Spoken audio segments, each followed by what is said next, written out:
misalnya sebentar lagi kalian kuliah ya, misalnya sebentar lagi kalian kuliah, kalian bisa mendapatkan materi tentang psikologi psikologi manusia seperti apa gitu. Kemudian guru kalian dijelasin A, B, C, D, E, F, G, kalian catat, kalian duduk di depan, kalian catat, terus kemudian udah selesai.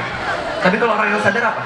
Gua suka banget sama materi ini, gua happy banget dengan materi ini, guru gua ngasih tahu, gua catat, setelah catat, kemudian gua setelah dari kelas, gua tulis ulang, gua pelajarin ulang, cari contoh-contoh yang berbeda, abis itu gua share ke teman-teman gua, abis itu gua buat di media sosial gua, dan gua jadi lebih paham dibandingkan orang-orang lain. Paham nggak? Aku punya adik yang kedua, adik yang ketiga, dia cewek. Sekarang dia lagi kuliah dan kerja juga. Aku bilang begini, kamu tahu gak sih beda antara orang yang di situ-situ aja, dia ngelakuin kegiatan yang muter-muter dan itu nggak akan membuat dia upgrade level, dengan orang yang bisa upgrade level. Bedanya apa? Satu kata aku bilang, inisiatif. Dan inisiatif itu adalah sebuah kesadaran yang nggak bisa dibeli oleh apapun. Contoh misalnya aku bilang, seandainya kamu misalnya di satu perusahaan, kemudian kamu disuruh sama bos kamu untuk, kita pengen bangun perusahaan jus. Oke, gimana caranya? Kamu tolong cari di mana tempat kita beli buah. Akhirnya dia pergi ke pasar, ya kan? Ini orang pertama nih, dia pergi ke pasar. Setelah dia pergi ke pasar, dia lihat toko-toko buah, dia catat harga-harganya, dia catat, terus kemudian dia balik. Habis balik dia bilang ke bosnya, bos, saya udah dapat nih bos, saya udah dapat harga buah-buahannya, kita bisa langsung jualan. Terus kemudian orang yang kedua beda, orang yang kedua dibilang, kita pengen buat perusahaan jus, tolong kamu cari di mana kita bisa dapat buah. Oke? Abis itu dia cari, bukan cuma ke pasar, dia bandingin satu toko dengan toko lain. Kemudian dia tungguin sampai kemudian ada truk yang datang. Truk yang datang dia ikutin sampai ke tempat kebun-kebunnya. Tempat kebun-kebunnya dia tanya si petani-petaninya. Habis itu dia pulang ke bosnya, dia bilang ke bosnya, bos, ini daftar buah-buahan yang murah dan segar. Di toko ini bagus sih bos, tapi murah sih tapi nggak segar. Di toko ini mahal, cuman bagus. Di toko ini mahal, cuman brandingnya aja dia kurang bagus. Kalau brandingnya bagus, pasti harganya juga bagus. Dan tahu nggak bos, semua ini sebenarnya ngambilnya tuh di ujung tuh, di desa itu loh, di desa A. Toko ini ngambil di desa A, toko ini ngambil di desa B, toko ini ngambil di desa C. Kalau di desa A itu cocoknya kita ambilnya semangka, di desa B nggak usah ngambil mangga, kita manggilnya alpukat. Kalau di desa C kita mengambilnya apel. Jangan ngambil jeruk, karena apa? Tanahnya beda-beda. Dan kalau kita pengen rasa jus kita tuh mantep, itu ngambil ini di sini bos, ngambil ini di sini, ngambil ini di sini, ngambil ini di sini, langsung dikasih ke bosnya, dan bosnya bilang apa? Lo keren. Ya nggak sih? Padahal disuruh nggak? Disuruh nggak? Enggak disuruh. Tapi ketika kita bisa memberikan yang lebih kepada orang-orang di sekitar kita, kepada tugas-tugas yang ada di hadapan kita, ketika kita bisa memberikan lebih, maka kita akan bisa mendapatkan lebih. Apa sih yang membuat kita tuh nggak naik level?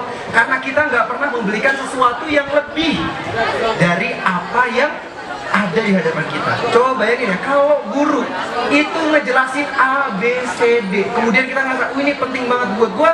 Pada saat gue pulang, itu gue catat, gue bikinin slide-nya. Abis bikinin slide-nya udah selesai nih, dengan gambar-gambar yang asik, kita sisipkan di tengah-tengahnya berita-berita terkini. Abis berita-berita terkini kita masukin musik supaya kalau orang denger itu dia ketika bisa merinding. Abis itu kita selipkan cuplikan film yang bisa membuat orang lebih paham terhadap materi itu. Paham nggak maksudnya? Paham kan? Nah itu adalah ciri-ciri orang yang akan lebih jauh berkembang dibandingkan orang lain. Aku tekerin begini ke adekku, kenapa? Karena aku ngerasa bahwa kita nggak mungkin bisa merubah hidup kita kecuali kita rubah dari diri kita sendiri. Allah Subhanahu wa taala berfirman, "Innallaha la yughayyiru ma biqaumin hatta yughayyiru ma bi anfusihim." Saya pengen cerita bahwa saya ini adalah anak yang lahir di satu daerah yang cukup terkenal. Kalian pasti tahu daerahnya. Oke. Sebelumnya sedikit spoiler ya. Saya ini pernah ngajar di rumah tapis. Dan saya dapat amanah menjadi algojo. Jadi kalau misalnya ada anak-anak yang bandel itu saya yang hubungin tuh. Jadi teman-teman saya bakal hukum kalau teman-teman nggak konsisten sama saya. Jadi siap-siap tarik nafasnya, tegakkan badannya, tatap mata saya. Kalau saya tanya dan nggak bisa jawab, saya suruh berdiri dan saya hukum. Asik. Ya nggak bisa. Oke, jadi saya pernah ayah saya lahir di keluarga yang sangat sederhana di suatu daerah yang sudah cukup terkenal dan teman-teman tahu. Dan daerah itu adalah Citayam. Jadi saya lahir dan besar di daerah Citayam. Tahu kan Citayam itu apa? Itu tuh yang ada di Sudirman itu. Siapa sih nama siapa? JJ. Siapa lagi? Bonge. Ada ini, ada gimmicknya. Gimmick gimana?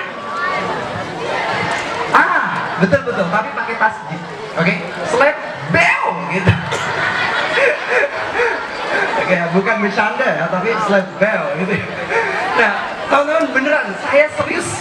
Saya lahir di saya besar di kondisi dengan kultur yang kayak gitu. Jadi ada banyak banget orang-orang yang toksik di sekitar saya. Dan teman-teman tahu kita tuh bisa ngelihat status ekonomi seseorang lewat biografinya. Kalau misalnya kita melihat orang-orang yang hidup di daerah perkotaan, di daerah perkotaan kita udah bisa ukur sebenarnya berapa penghasilan dia, bagaimana gaya hidupnya. Semakin ke tengah, semakin ke pojok, kita tahu orang-orang yang kumpul di situ gaya hidupnya seperti apa, behaviornya seperti apa, penghasilannya seperti apa. Dan saya hidup seperti itu. Bayangin, ayah saya, abi saya, ini seorang karyawan swasta di satu perusahaan di Jakarta.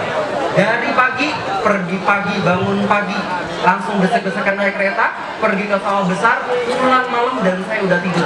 Dan abi saya ngelakuin hal itu bertahun-tahun. Pertanyaannya, jadi seorang bapak itu mudah apa gampang ternyata? Susah. Bayangin sabar terhadap rutinitas yang berulang-ulang bertahun-tahun. Desek-desekan, sikut-sikutan, senggol kiri, senggol kanan, jilat atas, pijak bawah. Semuanya dilakuin cuma untuk keluarga biar bisa makan. Coba bayangin. Aku tuh ngasih tahu ke adekku, Dek, kalau kamu nggak mau yang namanya berubah, kalau kamu nggak mau ngelakuin yang lebih, kalau kamu nggak mau mendengar lebih, kalau kamu nggak mau belajar lebih, selama-lamanya kita akan jadi kayak gini terus.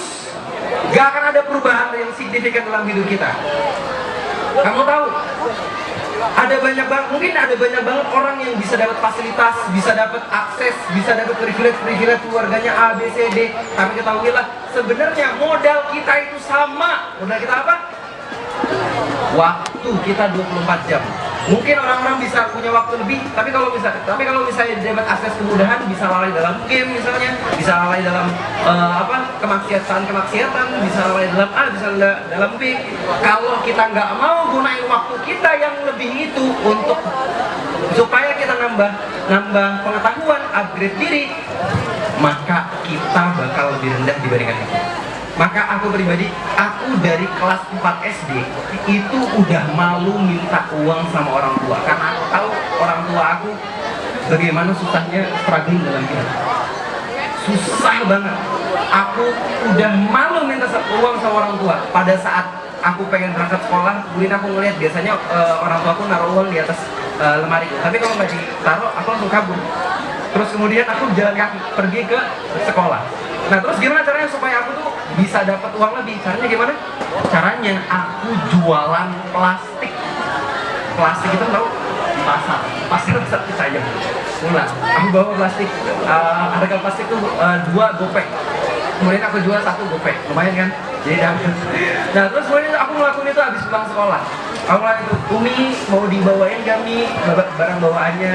Umi, kantongnya Umi tahu. Dan itu aku lakukan sampai sore.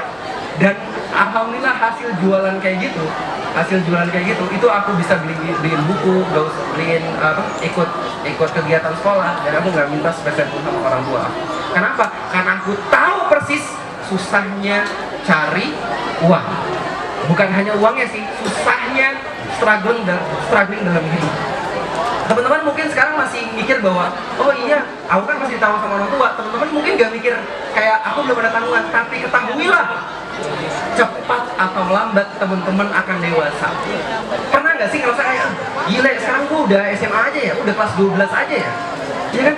perasaan kemarin baru SMP deh gitu, perasaan kemarin baru SMA deh gitu. Sekarang aja aku sampai mikir, kok bisa ya, gue udah punya anak aja gitu, gue udah nikah aja. Itu aja aku ngerasa, ya Allah, waktu cepet banget teman-teman sekalian. Waktu itu cepet banget dan gak kerasa. Jadi kalau teman-teman mikirin cuma hari ini, gak pernah mikirin masa depan, gak pernah memikirkan tanggung jawab yang akan teman-teman pikul, cepat atau lambat teman-teman bakal hancur. Teman-teman tau gak? Adek aku, dia pengen nikah. Bang, aku pengen nikah. Terus aku bilang, ini adek akak, dia cowok. Terus aku bilang, aku pengen nikah bang. Terus tau gak sih, kamu tau gak sih apa yang paling berharga dari seorang laki-laki yang membuat dia menjadi seorang kowam? Nah, pertanyaannya sini, cewek-cewek siapa yang pengen nikahin sama cowok-cowok yang ganteng? Angkat tangan. Saya gitu. Oh nggak mau, pengen saya ambil loh. Siapa yang pengen dinikahin sama cowok yang ganteng? Angkat tangan. Soleh, kaya. Pengen kan ya? Kan pengen kan ya? Ya kan? Coba bayangin ya. Aku bilang ke adik aku, Dek, kamu tau gak sih tanggung jawab pernikahan itu seperti apa? Allah Subhanahu wa Ta'ala udah bilang, ar-rijal qawwamuna 'alan nisa wa bima anfaqu min amwalihim.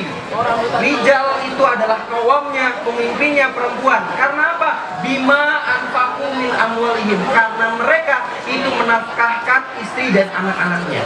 Aku kasih tahu ke dia. Aku kasih gambaran-gambaran dikit. Gimana coba? Sekarang gini, kalau kamu pengen nikah, sekarang aku tanya, kamu kebayang gak sih situasi pernikahan itu seperti apa? Kalau kamu nggak kebayang, coba sekarang aku kasih gambaran ya. Oke. Siap-siap. Aku kasih gambaran. Nih cowok-cowok pada pengen nikah nggak? Oh ya. Aku tuh persiapan pernikahan itu dari umur SMA. Bahkan aku merasa telat. Harusnya apa? Persiapan pernikahan itu dari umur SMP. Ketika kita balik, maka kita udah harus bisa memikirkan tanggung jawab. Kita harus bisa bertanggung jawab. Kita harus bisa memanage finansial. Kita juga harus memanage dalam emosi, kita juga harus manage dalam sakofah, pengetahuan Islam juga gimana. Kenapa? Karena nanti cowok-cowok ini yang bakal ngebimbing anak istrinya loh. Dan kebanyakan orang pengen nikah itu cuma mikirin duit-duit. Enggak, pernikahan itu lebih kompleks dibanding itu. Dan bayangin, kalau misalnya teman-teman itu nyiapin pernikahan pada saat 1 tahun atau enggak 2 tahun pada saat pengen pernikahan, itu telat. Pernikahannya apa? Pernikahan disiapin itu pada saat kita balik. Karena fungsi reproduksi kita itu aktif pada saat itu. Ketika udah aktif itu tandanya kita tuh harus belajar bertanggung jawab. Oke. Nah, pada saat saya kasih tahu ke adik saya, kamu tau gak sih di Jakarta tuh makan satu hari berapa sih? Berapa sih? 10-15 ribu lah ya, 15 ribu lah ya. Nggak setuju nggak? Ya. 20 ribu malah. Oke, saya kurangin 15 ribu.